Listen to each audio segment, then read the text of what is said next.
take a moment here and review what we have learned on this show when it comes to the polls. The things no one else wants to say out loud because they fear the backlash. The polls are not the final word. They are not infallible. They are snapshots of phone call moments in time where the person on the other end of the line could be a 17-year-old man sitting in his parents' basement, drinking Red Bull, playing the new Arnold Schwarzenegger-promoted video game, claiming to be a 32-year-old mother of three who is balancing a career and would like nothing better than to see Hillary Clinton elected. Just because. And we and they, the poll takers, would never know the difference. However, let us balance for a moment. They have, the polls, worked before. They have been the definitive word in numerous elections of our past. And they could indeed be smack on the cash that Hillary Clinton leads Donald Trump by shocking numbers and could only lose the election if her head were to figuratively or literally explode on stage. Even then, there are supporters who believe the body of Hillary could still run the country effectively. You know that as well as I do. Which leads us to our next guest, a devout, dyed-in-the polyester supporter of Donald Trump, who believes that with the current twist of campaign leadership, Hillary is about to be buried and left shaking uncontrollably in the wake of defeat.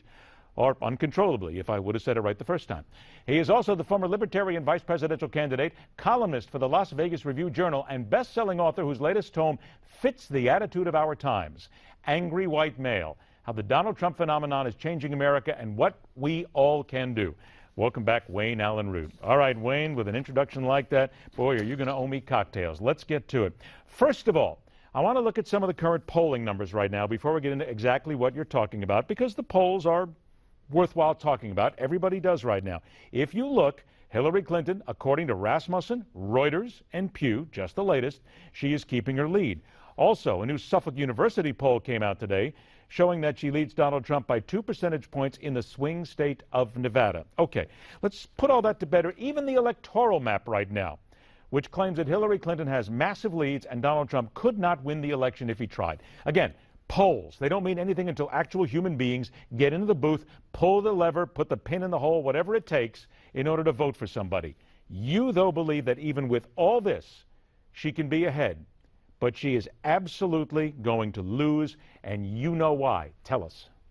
You know, I have so many things to say. I don't know where to start. First of all, I was just watching a preseason NFL football game, and I realized we're in preseason of the presidential election. The news media makes such a big deal, Ed, of polls in July and August. And, of course, I'd love to be ahead by 20 in July and August as opposed to being behind by 20. But the reality is polls in August mean nothing. No one concentrates till Labor Day, and Donald will have 2 months to win the election. He hasn't spent $1 yet. And the polls that I believe in and I've seen, including one you mentioned, Rasmussen, Zombie, USC, LA Times, and Bloomberg, all show among likely voters he's down between 1 and 2 points. You are correct. And the margin of error being between 3 and 4, which means he could be up by 1 or 2. And I believe none of them show you the true picture, because Donald Trump has been so attacked unmercifully and slandered by the media. Nobody wants to admit they're for Donald Trump. They're afraid they'll be called a racist. I think any poll that shows he's down 1 or 2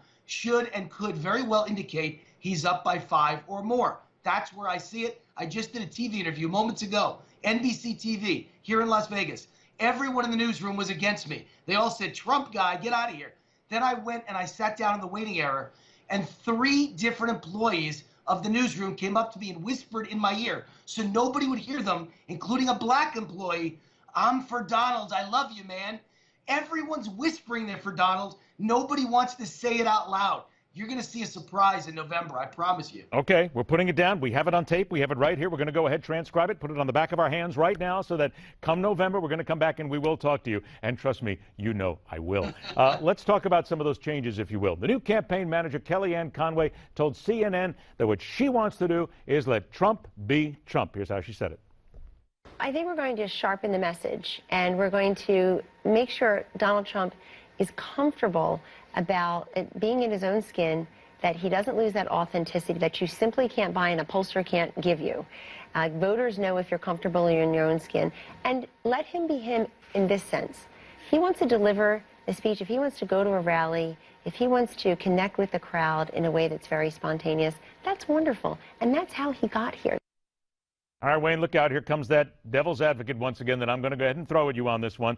Because Kellyanne Conway says we want to let Donald Trump be Donald Trump. That means no teleprompter, letting him scream, letting him go off on the handle, letting him say whatever he wants. In that speech last night, he was on teleprompter. He was pseudo-apologetic, if you will. He was much more calmed down than he has ever been before. This flies completely in the face of logic. If you want Donald Trump to be Donald Trump, and his braggadocio, if you will, has what has led him to become the leader in so many ways, what do you want to shut him down for?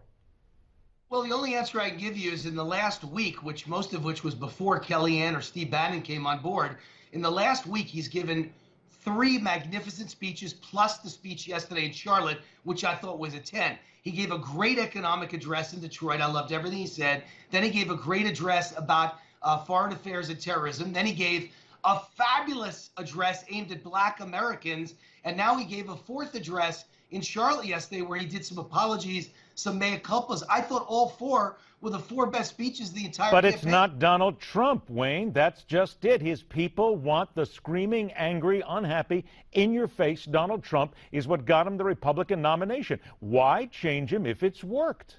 I don't know if he's changing from what Kellyanne said. Of course it's changing. If you look at what he did in the speech last night. Wait a minute. Come on. You and I go at it right here. The speech last night was not Donald Trump. Admit that. Was not the Donald Trump we've seen. That's not true. One of my best friends is one of Donald's best friends, and he's told me all along, the real Donald is the one we saw yesterday. He's so nice in person, one-on-one. Then why haven't we seen that? Why didn't we see this a year ago then, Wayne, and we got to wait now when the polls all tell him that he's in trouble? Because people have a TV persona, Ed, and I think in Donald's case, TV persona is wild and outrageous and colorful, but in person, he's a very thoughtful and a very, really nice guy, and I've sat there with him with my best buddy, who's his best buddy. He is a really different guy in person. I think what you saw in Charlotte yesterday was much more of the real Donald than the yelling, screaming, but the real Donald's also a very high-energy guy. So I have no problem not taming that part of him. I'm a high-energy guy. People like my energy on TV and in the media, on my radio show. They tell me they love my energy, but I'm a very nice guy when the camera goes off. I think I have a lot in common with Donald, so I get him. I understand him. I've understood him from the beginning. That's why I predicted he'd win when he was at 1%. And I'm telling you, he's going to win now. And I think he should be certain parts teleprompter and a little bit of mea culpa apology. Okay. Aside, and certain parts high energy, his real self. I think that mixture is perfect. All right, let's get to something else here. A few minutes that we have left. Your book, Angry White Man, Angry White Male. Okay. In the New York Times, don't go at me right now and start because I know where you're going. But in the New York Times, the story, Donald Trump's crucial pillar of support, white men, shows weakness.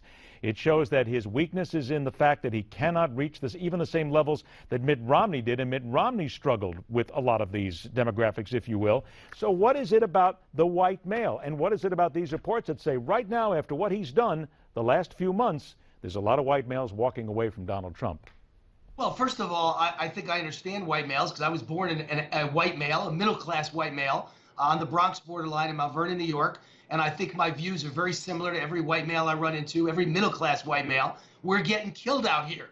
The economy's horrible. It's only good if you're on Wall Street and you own a hedge fund. It's only good if you're a Democrat and you own a green energy company and you donate to Obama. But other than that, it's a disaster, and the GDP proves it, and the $20 trillion in debt proves it, and the jobs everyone claims are so great, Ed. Every job being created is a low-class, low-income, low-wage job, ironically with no benefits. They don't even give you health insurance because nobody gives you health insurance anymore because of Obamacare. Okay, so I get all that, but I'm going to have to bring you down. Hold it. Easy, Wayne. Here we go. Come on, big boy. I know that you and I can get into this, and I love every minute of it. But let's get to the fact. I only got about a minute left here. What about those and these reports that say that the white male is walking away from Donald Trump? Ludicrous, because look at the polls. If he's down 1 or 2 in these likely voter polls, and you look at the breakdown, it is true in those polls he has very little black support, very little minority support. He does okay but not great among women. He certainly isn't winning gays. What does that leave? 100% of his support is angry white males. I got that from day one. That will be what propels him to victory. But I do believe he will get a larger percentage of the black and Hispanic vote than anybody believes, larger than McCain or Romney. And in the end, as much as I love my angry white males, in the end, he'll win the election because he gets 10 to 15% of the black vote. That will put him over the top. Okay. And I believe he'll start walking in black inner city neighborhoods and make his point and go after the black vote. That's what I've encouraged him More than do. we are putting down right here. 30 seconds. The book comes out on Tuesday. Tell people what they should expect. Well, they should expect a book that tells you what's really happening in America, and I've got the solutions that I think will get people jumping up and cheering as they read it. I call it God, Guns, Gold, Tax Cuts, Term Limits, and Trump.